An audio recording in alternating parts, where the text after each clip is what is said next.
fluo parce que je crois que j'ai jamais voté et j'ai l'impression que c'est des gens qui me ressemblent. La fédération libertaire unitaire ouverte, et ça c'est aussi un projet expérimental qui est tout à fait enthousiasmant. Je suis fluo parce que, comme l'immense majorité des Français, je me sens plus représentée par les politiciens. Donc quand on se sent plus représenté par les politiciens, il faut se présenter soi-même. Voilà. Et donc je m'associe à toutes les minorités telles que les LGBT, les putes, les écolos, les oubliés en tout genre pour se représenter soi-même. D'abord parce que les idées qui sont défendues sont des idées auxquelles j'adhère, tout simplement. La principale étant que la liberté, c'est une chose qui se défend. Pourquoi fluo? Parce que ce sont des gens de la société civile, comme on dit, et des gens qui ont des idées en dehors des sentiers battus et qui ont envie de se battre justement pour ces idées qui méritent qu'on en parle beaucoup plus que ce qu'on en parle en ce moment. Voilà.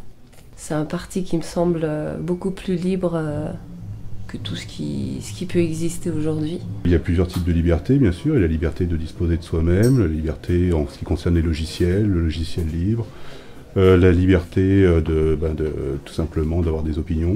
Pourquoi j'ai rejoint la liste fluo? Déjà d'une part parce qu'avec Cannabis sans frontières, Chanvre en Ile-de-France, on espérait monter une liste pour les élections régionales afin de proposer aux électeurs et aux électrices de voter en faveur de l'expérimentation de la régulation de la production et de la distribution du cannabis via ce qu'on appelle les Cannabis Social Clubs, via ce qu'on appelle l'économie sociale et solidaire. Et donc voilà, en essayant d'activer l'organisation, la mise en place de cette liste, j'ai rencontré Sylvain De Smet et d'autres groupes, notamment le Parti Pirate. Je ne suis pas consommateur moi-même, je n'aime pas ça, je n'ai jamais aimé ça. Mais je considère que la prohibition actuelle sur le cannabis est dangereuse. Elle favorise des commerces illégaux, elle favorise des combats de rue dans les cités. Et donc, il est temps maintenant de passer à autre chose et de légaliser cette substance. Ce qui est hallucinant, c'est que la réforme ne soit pas encore arrivée. Depuis 20 ans qu'on l'attend, sinon plus.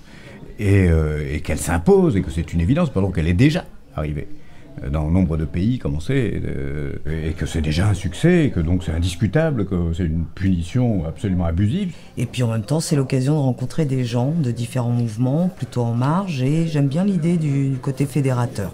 Des choses aussi différentes que la question du cannabis, des travailleurs du sexe, je sais pas ce que j'ai entendu, du revenu d'existence, et de quelques autres thématiques qui sont là mélangées, mais qui en fait recoupent quelque chose en commun manifestement, sinon on ne serait pas avec ce sentiment de rassemblement aussi fort. J'ai trouvé un endroit où les gens finissaient par s'unir malgré leurs différences, et je me suis dit que finalement c'était cela qui me manquait.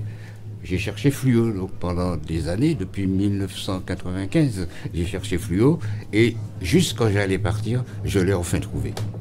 Je pense qu'il y a un avenir plus fluo que blafard.